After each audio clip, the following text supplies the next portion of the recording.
그래서 우리 활동가들이 때로는 힘들고 어려워도 꼭 그 길만 고집하지 않아도 될 것 같고, 그래서 이제 저는 그렇게 생각해요. 종교 비판의 길인데 너무 이제 세상 사람들이나, 그러니까 종교가 뭐가 잘못됐냐면 종교 안에 저기 사랑이 있어야 되는데 세상 문화가 많이 들어왔잖아요. 그래서 이제 지금 내가 말하는 종교는 너무 이해하기 힘든 거라서 이게 한 명이라도 이해를 할까? 그래서 저는 그 조그만 책을 만들어가지고 내가 죽기까지 전철이나 이런 데 사람들 많은 데서 이제 나눠주면서 그러다가 이제 살다 죽어야지 전에부터 생각을 많이 했는데, 제가 작년까지는 바빠서 그랬는지 하나 신하고 사랑을 좀 했다고 생각해요. 근데 올해는 내가 그랬어요. 사람들한테 올해부터 내가 애를 구할 것이다 막 이랬는데, 이제 이번에 둘레길도 21코스 혼자서 막 8코스를 가고 이러다가 추석 때 힘들어가지고 그래가지고 오셨어. 근데 몸이 더 아파진 거예요. 추석 때 갈 데가 없어. 막 스트레스 받아가지고 몸이 더 아프고, 그리고 막 너무 외롭고, 이게 막 모든 게 겹쳤어요. 신은 안 보이고 막 스트레스 받고 막 이러면서 막 인간으로 태어난 게 너무 힘들더라고. 그동안 몰랐거든요. 그래서 내가 깨달으면서 하나님이 그러시는 거죠. 인간이 이렇게 힘들다. 그런데 내가 인간을 어떻게 안 사랑할 수가 있니? 너 그동안 너무 편하게 살았어. 이런 말을 들으면서 정말 이제 내가 하는 일이 뭐였냐, 지금 힘들고 어려울 때 내가 할 일이 뭐냐, 빨리 종교적으로 이렇게 책찍 내버려야 되는데 막 인문학 돌아다니고 이걸 고칠 수가 없어요. 그래서 순간에 이제 앞으로 내가 종교를 살아야 되겠다. 몇 분 좋습니다. 네. 그래서 이제 지금까지 해주신 말씀들이, 사실 저 처음에 홍선 이사님 말씀하신 얘기 들으면 지금 자랑하려고 저러시나요? 그런 생각이 드는 거예요. 어떤 사회적 관계? 안전망이라고 하잖아요. 이제 동행에서도 뭔가 공익활동가들 안전망을 구축하는 걸 약간 목표로 하고 있고, 그래서 그런 거를 약간 활동하면서 자연스럽게 만들 수 있는 그런 시대에 살았던 게 있었다는 생각이 들었고, 한편으로는 그게 이제 상임이사님도 그걸 비하하는 거 알고 그걸 또 남겨주려고 하신다는 그 이야기가 되게 마음에 많이 남았던 것 같아요. 그리고 정체성이 가장 중요한데 그거를 지키기 위해서는 어떤 사회적 지지나 그런 안전망 네트워크가 중요하다는 얘기가 조금 연결이 된 것 같아요. 그래서 그런 생각이 들었고요. 그리고 혹시 이제 사실 조금 죄송하긴 한데 여기 오신 분들 중에 그나마 좀 참여활동가라고 하시는 분이 안 계셔가지고 혹시 어떻게 조금 보셨는지, 그리고 그럼 이제 해주신 얘기들이 활동가 정체성 중요하다, 그리고 그걸 위해서는 활동가들 사회적 네트워크 안전망을 조금 하고 인정을 조금 하는 거, 그런 내용들이 중요하다고 얘기를 하셨는데 혹시 어떻게 생각하시는지 좀 알려주시면 좋겠습니다.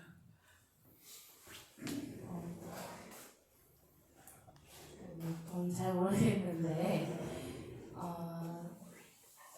저는 그런 생각을 들어요.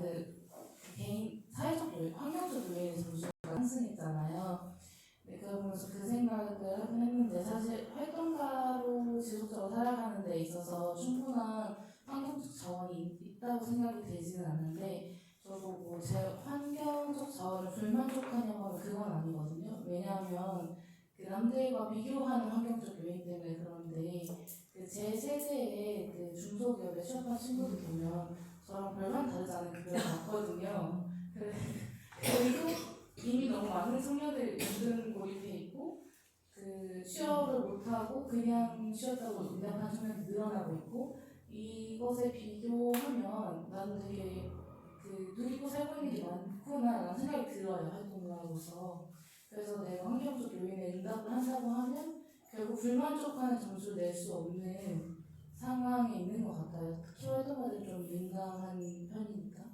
그래서 그런 게 반영되지 않았을까라는 생각이 들고, 또 한 가지는 조직 문화에 있어서도 되게 실천이 많이 되는 것 같아요. 조직 문화 점검할 시간이 갖는다든지, 의사소통할 때 투표를 한다든지, 여쭤본다든지. 근데 그게 되게 상투적으로 남아있지 않는가? 그리고 조직 문화를 점검하는 또 되게 조직문화를 갇히게 만들지 않나요? 생각이 들거든요.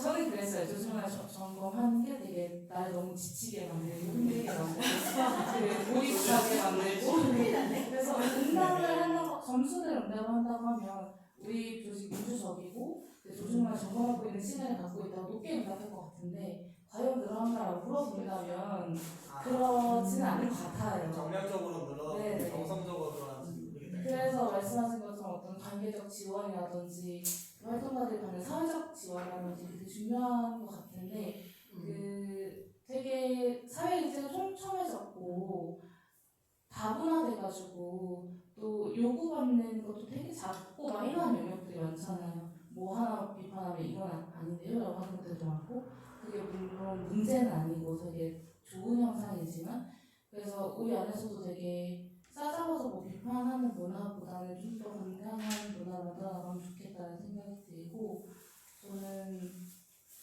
제가 좀 너무 올드한가 생각이 가끔 들기도 하지만 그 말씀하셨던 것처럼 정체성을 나 스스로 지켜나가는 거 이거는 되게 좋은 것 같고 그 저는 그래서 때때로 부딪히기도 하지만 저보다 아주 선배 활동가들의 이야기, 뭐 전기 같은 이야기들 있잖아요. 사실 다들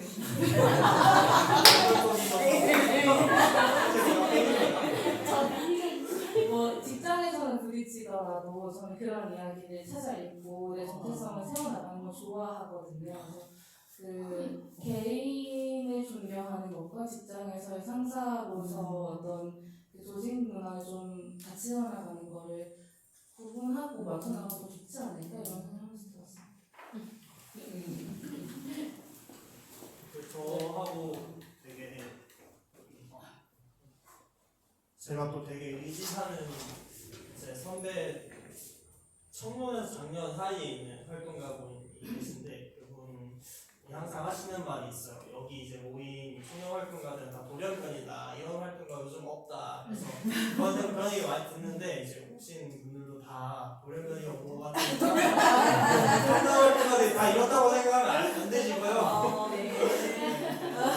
그 질문인데 그 관악에 또이 이런 아주 청년 세대 활동가들이 좀 있는 편인가요? 많은가요? 제가 모든 단체를 다 알고는 건 아니었어요. 저희 조합상으로는 저희 조합은 일단 공익활동가 소속 집단 중에 제일 크니까요. 근데 관악은 1인 청년 활동가가 진짜 많습니다. 특히 1인 활동가가 진짜 많습니다. 네, 1인 활동을 하는 그러다 보니까 더 외로움을 느끼기 너무 취약한 것 같아요. 제가 이 이야기를 다 들으면서 이 앞서서 비슷한 시간을 의정부에서 한번 했었습니다. 그래서 의정부에서 했었을 때 나왔던 얘기가 청년활동가들이 그 말을 하더라고요. 딱 처음 시작하시면서 왜 한 월 400건은 내가 월 400건은 청년 그 활동가가 될 수 없냐라고 했었을 때 그러면 그런 방법이 뭐가 있을까 보다 이렇게 토론을 하다 보니까 근데 당신 그런 거 별로 바라지 않잖아였어요. 활동가들이 꾸준하게 물어보면 그걸 바라기보단 아까 말씀하신 대로 내가 지지받고 조금 아까 처음에 얘기해 주신 것처럼 내 개인으로 이제 이 어떤 정체성이나 이게 만들기 너무 힘든 사회니까 내가 아무리 잘해봤자 저랑 예를 들면 저는 지금 대학 나온 친구들은 다 그 보통 이제 저랑 안 친하면 좋은 거 하네 라고 하고 저랑 정말 친한 애들은 빨리 그만둬라. 너 맨날 그렇게 불평불만하면 빨리 그만둬라. 이렇게 해요. 그러니까 사실 제 또래나 이런 데서 지지받을 수가 절대 없더라고요. 오히려 그러고 나선 나중에 가면 네가 선택했는데 이제 사회적으로는 보통 이제 받는 시선은 네가 선택했는데 왜 네가 불만을 갖냐 이런 식의 시선이니까 아까 말씀해주신 것처럼 어떤 주변의 지지나 혹은 이런 것들을 어떻게 만들어 나가는가가 되게 중요한 것 같아요. 그게 없다 보니까 최소한의 어떤 노동 조건이나 근무 환경이나 그런 걸 바라게 되고 예를 들면 조직 문화도 저는 그렇게 만들어진다고 생각하거든요. 요즘 이거 갖고 앞에서 얘기했었을 때 누가 요즘 활동가들이 10분 단위로 뭐 연차를 써 10분 단위로 대유를 써 이렇게 하시더라고요. 근데 그런 것들이 만들어지는 것도 사실 이 안에서의 어떤 고유한 문화나 이런 어떤 서로 챙기는 문화들이 조금 지금 덜 느끼고 있는 거 아닐까? 조금 이 안에서 외로움을 느끼고 있는 거 아닐까? 라고 생각해서 지금 여기 이런 관악이나 혹은 제가 갔던 의정부나 이런 공동체들이 되게 더 소중해진 것 같거든요. 근데 그 청년활동가들은 그런데 저는 앞에서 그 물어봐 주셨던 오히려 저는 더 확장될 부분, 공익활동이 확장될 부분 이제 조금 은퇴하시고 여기도 계시지만 은퇴하시고 내가 좋은 일을 하는 것 같은데 공익활동가라고 얘기하기는 조금 먼 것 같아. 이렇게 이야기하시는 분들이 되게 많으시거든요. 그리고 동행도 그러면 이제 이런 분들도 공익활동가라고 당연히 해야 되는 거 아닌가? 왜냐면 공익활동을 내가 한다고 내가 좋은 일 한다고 인식하면 그분이 공익활동가지 라고 생각해야 되는데 이런 분들은 어떻게 꼬시지? 이런 것들에 대한 고민이 요즘 동행이 큽니다. 그래서 어떤 거를 하면은 조금 더 들어오실지 이런 것들을 좀 물어보고 싶습니다. 이렇게 신부님도 계시고 또 이제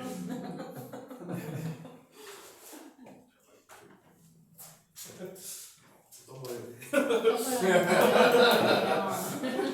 그 동행에 가입하셔야 되겠어요. 재직증명서에 해결하고 계신데 네, 해결해 주세요. 가입하실 분 많아요. 동행에 가입하고. 답이 가능하지 않은 질문을 받았습니다. 이걸 말할 수가 없습니다.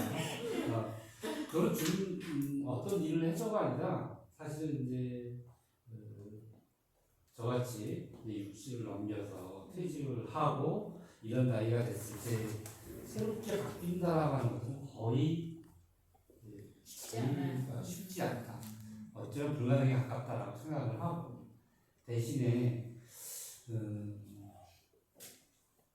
이전까지 나름대로 건강한 생각을 갖고 있던 사람들이 떠나지 않도록 이렇게 은퇴 직전에 우리 사회에 있는 각종 노동자라든가 학교라는 전기조라든가 전기조를 포함한 노동단체하고의 은퇴 이후의 삶에 대한 추적이나 이런 것들을 어떻게 살 건지 지금 전교조 안에서도 끝나고 난 다음에도 조합 활동이 가능하도록 하는 시스템을 만들어가고 있거든요.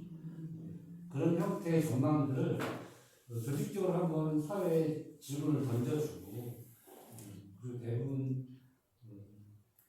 노동조합이 잘 조직되어 있는 곳들은 대부분 중산층의 삶을 살고 있는 경우가 많으니 그 이후의 삶도 어떻게 할 것인지에 대한 질문들을 조직적으로 끊임없이 던져주는 기세가 필요할 것 같다.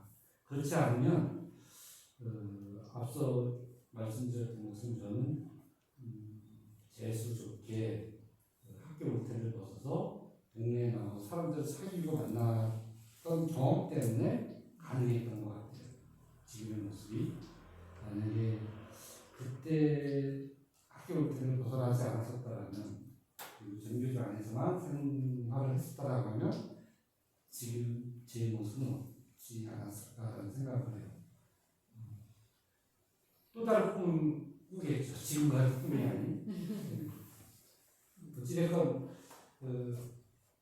사람들의 성향들이 30, 40년 정도 지속되고 났다라면 그것을 잃어버리기는 또 아쉬운 사람들이 꽤 있을 텐데 그런 단위들을 우리 사회 구석구석에서 찾아내면서 발굴을 하시고 그런 질문들을 던져주셔야 되는 단위가 있어야 될 것 같다는 생각을 잠깐 해봅니다. 좋은 제자리였습니다.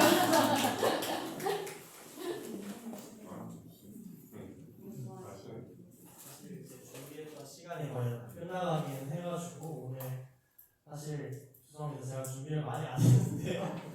와주신 분들이 너무 다 해주신 것 같습니다. 어쨌든 저희가 활동가라는 거 잊지 않고 그걸 좀 연습하면서 계속 활동할 수 있도록 그리고 살아갈 수 있도록 끊임없이 이야기를 던져주고 그리고 그게 조금 자연스러운 일반적인 보편적으로 될 수 있는 그런 사회적 마음을 만들어가는 게 우리가 10년 후에도 공익활동을 지속할 수 있게 하는 가장 중요하고 우리가 만들어가야 될 부분이 아닐까 그런 이야기가 나온 것 같습니다. 오늘 말씀하세요. 네. 말씀 안 드리려고 했는데 이렇게 조사를 잘 하셨잖아요. 그럼 동행은 뭘 할 것인지에 대한 내용은 말씀을 안 해주셨던 건 아니에요. 네, 이렇게 이게 안 맞고 그리고 뭐 정성과 정량적인 이런 건 다 안 맞고 솔직히 말해서 저도 2014년도에 이런 조직문화 마련해가지고 변화의 리더십이라는 그런 프로그램에 참여하면서 그때 모든 단체들의 이런 실무자들이 한 얘기가 조직 변화돼야 된다. 도저히 못 살겠다. 실제로 그만둔 사람도 되게 많았었어요. 그거를 받고 나서. 근데 그러면서도 많이 변화가 됐음에도 불구하고 10년 뒤에 또 만나도 조직에 문제가 있다. 되게 똑같이 얘기를 하거든요. 그런데도 불구하고 여기는 조직문화 뭐 이런 얘기들도 상당히 상승됐다 이런 얘기를 하는데 그래서 이런 조사 아무리 열심히 하면 뭐합니까? 뭔가 변화를 되고